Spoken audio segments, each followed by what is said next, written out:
मर भले चाहे जाए, लेकिन कभी किसी के आगे हाथ ना फैलावे। जिसको भगवत प्राप्ति करनी, भिक्षान्न के सिवा। भिक्षा के लिए लिखा, भूख लगेगो मांग खाऊंगो गिनो न सांझ सवेरो, ब्रजवासिन के भूख टूक और घर घर छाछ महेरो, ऐसो कब करी हो मन मेरो। इसके लिए तो आदेश है कि आप 5 घरों से जाकर अपने उदर का पोषण करने के लिए अन्न, अगर वो पैसा देता है तो उस समय नहीं लेना चाहिए। जैसे हम भिक्षा मांगने गए और किसी ने 50 रुपए निकाले, बाबा रोटी तो ना है, 50 रुपए कुछ खा ले। नहीं, हम रुपया लेने नहीं आए, रोटी हो तो दो ना, इरादे से हम चल दिए। भक्त तो वही परिपक्व अवस्था को प्राप्त होता है जो कभी ऐसे नहीं करता, अर्थ नहीं मांगता। भक्त की शोभा उसकी भक्ति है, ना कि धन वैभव कीर्ति, ये उसकी शोभा नहीं। ये तो जो जानते ही नहीं कि भक्ति किसे कहते, परमार्थ किसे कहते ना, आप आश्चर्य मानोगे।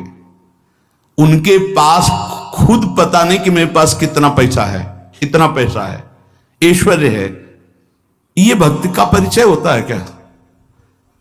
भक्त की शोभा भगवत प्रियता से है। ये लौकिक कीर्ति, लौकिक निर्माण, लौकिक संपत्ति से भक्ति की महिमा नहीं। अरे भाई 4 आश्रम है, 40 आश्रम है, 100 आश्रम, इससे नहीं हुए, स्थिति से है। भक्त की शोभा भक्ति से है, भगवत प्रियता से है। जब ऐसी भक्ति आती है तो भगवान उस भक्त के हाथ का खिलौना बन जाते हैं। भगवान उस भक्त के हाथ का खिलौना बन जाते हैं। रहे सर्वत्र एक समान, पर निज भक्तों के लिए छोटा है भगवान। भगवान अपने भक्तों के लिए सबसे छोटे बन जाते हैं और जैसा वो चाहता है भगवान वैसे खेलते हैं। भक्त 3 प्रकार के होते हैं, एक होते हैं सकाम, एक होते हैं निष्काम और एक होते हैं प्रेमी। सकाम भक्त जो भगवान की आराधना लौकिक पारलौकिक भोगों की प्राप्ति के लिए करते हैं। ज्यादा मिठास नहीं इसमें मिठास नहीं होती। सकाम भक्ति में बड़ा कड़ुआपन लगता है जब वृंदावन की भूमि से देखे। अपने बेटे को जब भोजन पवाते हो तब क्या कामना होती तुम्हारे अंदर? बेटा पाले और स्वस्थ रहे। लेकिन जब भगवान को भोग लगाने के पहले ही सोचते हो कि हे बिहारी जो अगर ये काम मेरा बन गया तो तुम्हें भोग लगा देंगे।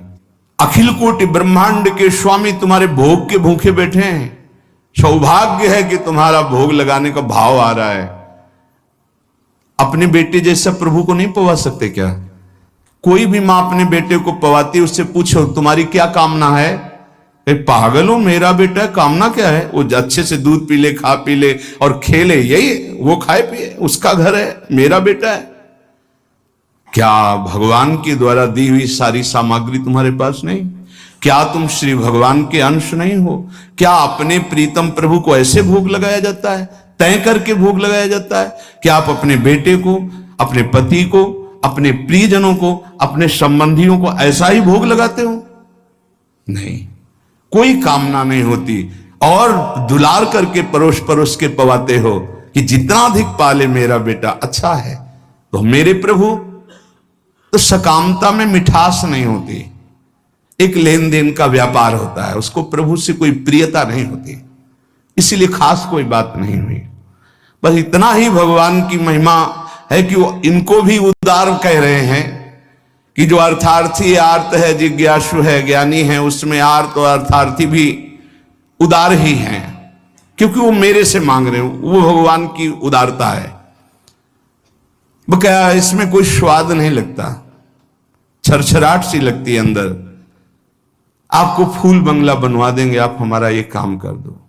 अरे जिनके एक संकल्प से अनंत ब्रह्मांडों की सुगंध और पुष्प वाटिकाएं, ऐसे देववन हैं कि आप लुभायमान हो जाएं, बेहोश हो जाएं, ऐसी सौरभ है वहां।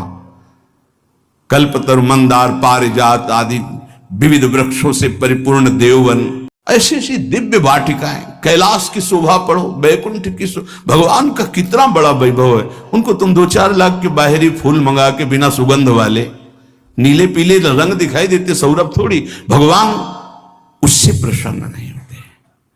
सही मानो आज तक जो शास्त्रों में स्वाध्याय हुआ और संतों की कृपा से भगवान सिर्फ अपनेपन से प्रसन्न होते हैं, अपनापन।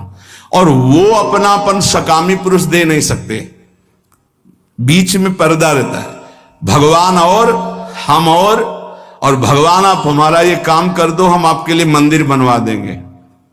हाँ, ऊसर में बैठे हैं, तुम मंदिर नहीं बनवाओगे तो अभी, अरे भाई अनंत ब्रह्मांडों का सृजन केवल एक पलक झपकने में हो गया जिनके, ब्रकुटी विलास सृष्टि लय हुई। कैसा अपने बेटे के लिए घर कैसे बनवाते हो? इसमें बहू बेटा रहेगा, इसमें हम रहेंगे, इसमें बड़ा रहेगा, इसमें छोटा रहेगा। मंदिर भी हम ऐसे बनवाते हैं, भोग भी हम अपने बेटे जैसा लगाते हैं। अपनापन नहीं तो भगवान न भोग पाते हैं न मंदिर में बैठते हैं, ध्यान रखना। अपनापन सारा खेल भाव का है। लाला बाबू की जब श्याम सुंदर चंद्रमा ठाकुर जी विराजमान हुए तो मंत्रों के द्वारा प्राण प्रतिष्ठा हुई।